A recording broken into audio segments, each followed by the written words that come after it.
अपनी नौकरी से छुट्टी ले लेके आया करते थे। 2015 में पिताजी ने विधायक के चुनाव लड़ा कि उसके बाद अलग होना ना मैंने चाहा ना मुमकिन था।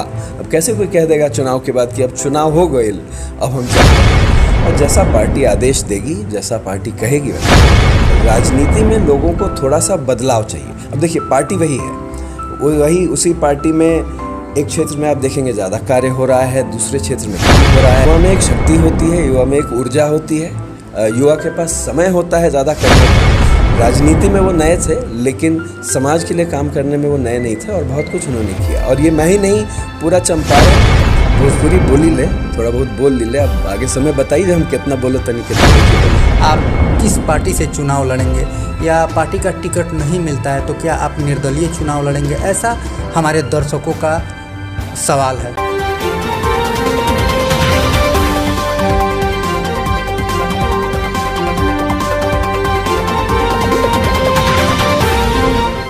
आप देख रहे हैं news India 11। Welcome to news India 11। जैसा कि हमने आपको बताया था, एक ऐसे व्यक्तित्व का साक्षात्कार दिखाने जा रहे हैं जो कॉरपोरेट जगत को छोड़ करके चंपारण के धूल मिट्टी में आकर के यहाँ के लोगों के जीवन बदलने के प्रयास में हैं। जी हाँ, चंपारण के पहले IAS राघव शरण पांडे जी, जो कि पूर्व की सरकारों में पेट्रोलियम सचिव रहे हैं और 2015 में भाजपा के टिकट से बगहा में विधायक भी बने हैं। उन्हीं के जीतने के बाद से रितेश पांडे जी अपने पिताजी के साथ कंधा से कंधा मिलाकर विकास कार्यों और जन कल्याणकारी कार्यों में पिताजी का साथ दिए हैं। आइए रितेश पांडे जी हमारे साथ हैं, इनसे चर्चाएं होंगी। खास करके जो इस वक्त रितेश पांडे जी को लेकर के चर्चाएं चल रही है कि रितेश पांडे जी नरकटियागंज विधानसभा में सक्रिय हैं, लोगों से शिष्टाचार मुलाकात कर रहे हैं। आखिर ये मुलाकात के मायने क्या हैं, क्या वे चुनाव लड़ने जा रहे हैं, इन सभी प्रश्नों का उत्तर के इस इंटरव्यू में आपको मिलने वाला है, तो अंत तक बने रहिए। हमारे साथ रितेश पांडे जी हैं, जो कि चंपारण के पहले IAS राघव शरण पांडे जी के पुत्र हैं। रितेश पांडे जी, आपका स्वागत है न्यूज़ इंडिया 11 में। धन्यवाद। आप कॉरपोरेट जगत के कार्यों को छोड़ते हुए आप ये चंपारण की धूल मिट्टी में आकर के क्या कर रहे हैं?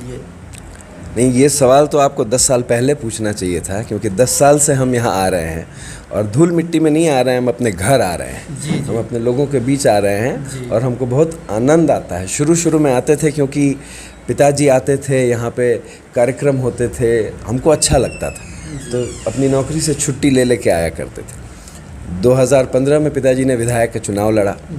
अब आप लोग जानते ही हैं कि विधायक का जो चुनाव होता है वो एक जग की तरह होता है। जैसे घर में शादी होती है, चुनाव होता है तो घर के जितने लोग होते हैं उसमें लग जाते हैं। तो हम भी आए, पिताजी को मदद करने आए। अब उस चुनाव में इतने लोगों के फ़ोन नंबर मेरे फ़ोन में आ गए और मेरा फ़ोन नंबर इतने लोगों के फ़ोन में चला गया कि उसके बाद अलग होना ना मैंने चाहा ना मुमकिन था। अब कैसे कोई कह देगा चुनाव के बाद कि अब चुनाव हो गए, अब हम जाता नहीं। यानी कि एक तरह से यहाँ जो लोगों से आपका जुड़ाव हुआ, उसके बाद आप इन लोगों से अलग होना ही नहीं चाहें।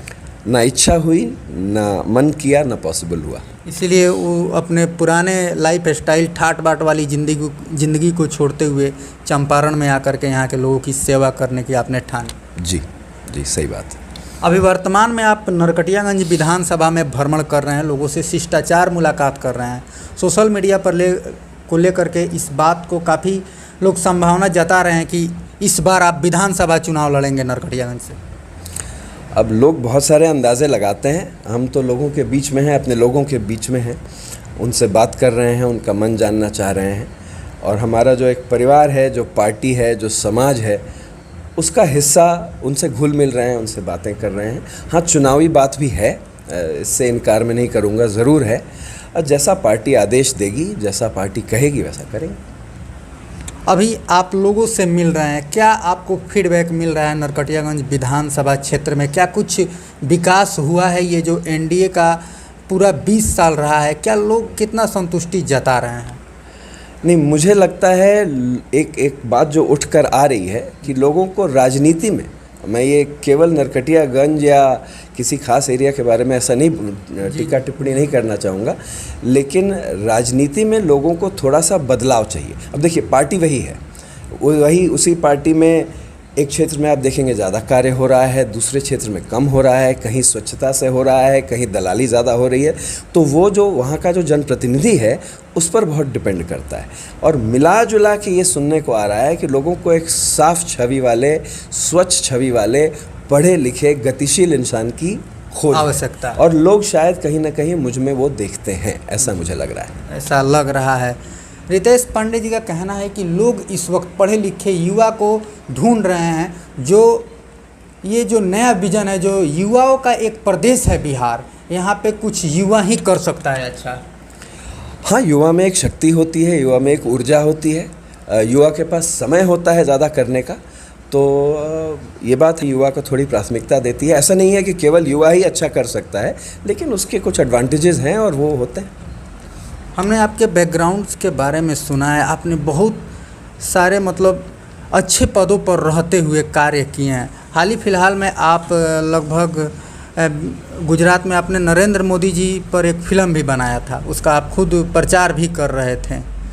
हाँ, बनाया नहीं था, बनाने के उसमें लगे हुए थे, उसका प्रचार प्रसार खूब किया था। चलो जीते हैं नाम की एक मूवी बनी थी, जो नरेंद्र मोदी जी जब कुछ 10 साल के थे उस समय उन्होंने जीवन में जो किया था उसके बारे में एक मूवी बनी थी, तो उसका हमने प्रचार किया था, लोगों के बीच लेकर के गए थे और उसका बड़ा अच्छा रिस्पांस मिला था, तो एक अच्छा अनुभव था, वो किया था हमने। आपके पिताजी को चंपारण में विकास पुरुष के नाम से जाना जाता है। वे जब चुनाव नहीं जीते थे, उससे पहले भी जब वे सचिव रहे थे पूर्व की सरकारों में, उन्होंने चंपारण को बहुत सारा सौगात दिया है।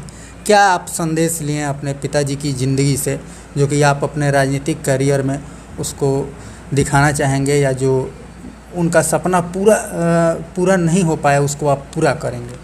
देखिए, पिताजी की अगर बात करें तो न भूतो न भविष्यति जी। हाँ, वो मैं हर इंसान को, अपने आप को भी इसमें इंक्लूड कर, जो उन्होंने किया, जिस भाव से किया, अब मैं ज़्यादा डिटेल में नहीं बोलूँगा, आप लोग सब जानते हैं, वैसा ना हुआ है पहले, ना होगा। हाँ, तो उन्होंने हर चीज़ प्रेरणा के लायक है। वो जिस स्वच्छता से उन्होंने काम किया, जिस लगन से उन्होंने काम किया, अपना खर्चा करा के जिस तरह से उन्होंने काम किया, एक नया पैसा की आमदनी अगर कहीं कोई उठ कह भी दे तो भी मैं अपना नाम बदल डालूंगा, तो इस तरह बहुत सारी बातें हैं, बहुत कुछ उन्होंने किया। राजनीति में वो नए थे, लेकिन समाज के लिए काम करने में वो नए नहीं थे, और बहुत कुछ उन्होंने किया। और ये मैं ही नहीं, पूरा चंपारण, उनके विरोधी भी, राजनीतिक विरोधी जो हैं, वो भी इस बात का लोहा मानते हैं, कोई ये कह नहीं सकता है, तो प्रेरणा का तो है ही। रितेश पांडे जी IIT और IIM से पढ़े हुए हैं। यहाँ कई लोग सोचते होंगे कि रितेश जी भोजपुरी नहीं बोलते होंगे, हिंदी में मिक्स इंग्लिश बोलते होंगे। रितेश जी, आपको भोजपुरी बोलने आता है? ना, हम अब सोचता नहीं जे इंटरव्यू भोजपुरी में कल वो चाहत रहा हमने का, काहे कि अगर ये डाउट अभी भी बात 10 साल का बात ना होके के चाहिए, भोजपुरी बोली ले, थोड़ा बहुत बोल ले। अब आगे समय बताइए हम कितना बोलत तनी, कितना नहीं बोलत। चंपारण के जनता से जुड़े के बाद तो कम से कम भोजपुरी बोले के पड़ी, तो मैंने के तरह जब हम आई लेनू तो हिंदी निकलबे ना करेला मुँह से। सच्चाई तो ई बाप रउआ हिंदी में पूछल चालू कर देनी तो अब हिंदी में जवाब देनी हम, लेकिन हिंदी निकलबे ना करेला। जैसे अब अमेरिका रुआ चल जाई तो वहाँ अंग्रेजी निकलेला मुँह से, यहाँ भोजपुरी निकलेला, वही में आनंद बा। भोजपुरी हमनी के माई भाषा। हाँ, एकदम।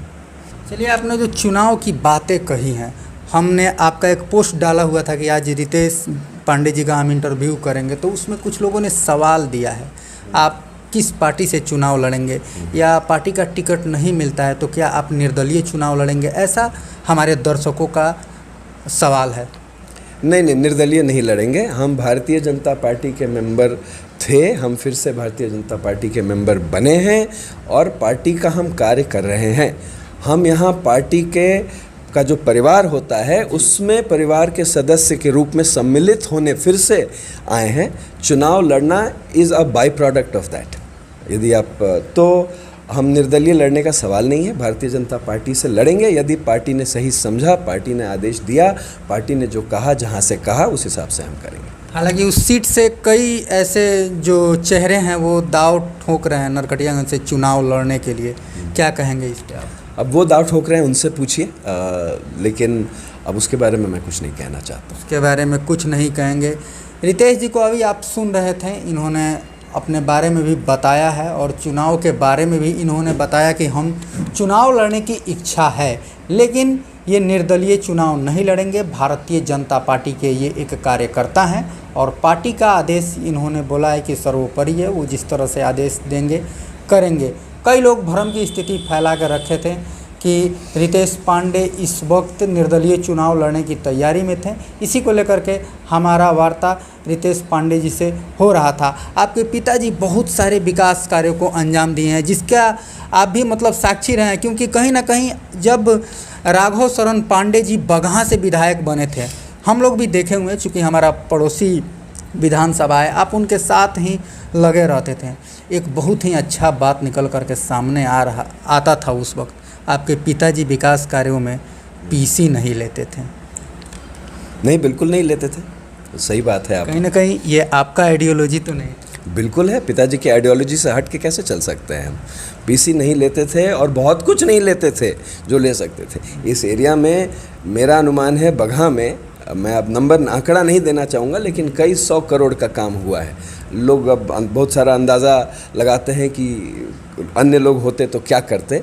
ना हमने कभी, ना पिताजी ने और हमने उस तरह का कभी सोचा और ना आगे सोचेंगे।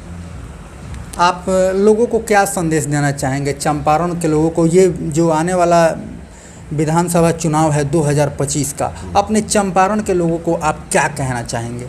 किस बारे में क्या कहना चाहेंगे? ये अपने नेता चुनने के बारे में, उन्हें कैसा एक विधायक चुनना चाहिए कि जो कि हमारा जो सपनों का एक चंपारण है जो विकसित हो।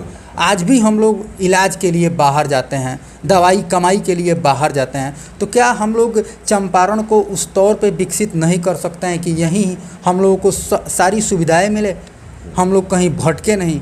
इस बारे में आप क्या राय देना चाहेंगे? नहीं, राय तो यही देना चाहेंगे कि सोच समझ के, आँख खोल करके वोट दें, अपना और अपने बच्चों का भविष्य देख करके वोट दें। और उसमें मेरी जो पार्टी है मेरे ख्याल से बहुत खरी उतरती है उस बात पे। तो मैं तो यही कहूँगा कि भारतीय जनता पार्टी को वोट दें, लेकिन कहीं ना कहीं अपनी आँख खोल के रखें, सजग रहें, जागरूक रहें और सोच समझ के वोट दें। चलिए, हमारी शुभकामनाएं आपके साथ है। सरदार भगत सिंह जी ने कहा था कि राजनीति में युवाओं को आना चाहिए। तो रितेश पांडे जी एक युवा हैं और ख़ास करके चंपारण की मिट्टी से जुड़े हुए एक ऐसे समाजसेवी हैं जो कि लंबे टाइम से, यानी कि 10 वर्षों से यहाँ पे ये सामाजिक कार्यों में वाल्मीकि विकास मंच के माध्यम से लगे हुए हैं। धन्यवाद।